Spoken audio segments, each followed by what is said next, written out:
এই পর্যায়ে আমাদের যারা কোরআন শরীফের সবক দেবে তাদেরকে ফুলের মালা পরিয়ে সম্মানিত করতেছেন সুলমায় ইমদাদুল উলুম মাদ্রাসার সম্মানিত প্রিন্সিপাল জনাব আলহাজ মোহাম্মদ তাহির সাহেব এবং হযরত মাওলানা মাহমুদুর রহমান সাহেব এবং হযরত মাওলানা নুরুল মাদ্রাসার প্রতিষ্ঠাতা প্রিন্সিপাল মাওলানা হাফেজ কাউসার আহমদ সাহেব এবং অত্র মাদ্রাসার সম্মানিত সভাপতি জনাব মাহফুজ সাহেব এবং অত্র প্রতিষ্ঠানের পরিচালক হযরত মাওলানা মোবারক হোসেন সাহেব।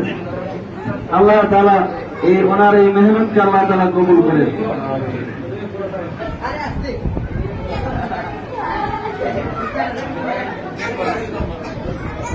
সবাই মাশাআল্লাহ বলি, যিনি বলে মাশাআল্লাহ।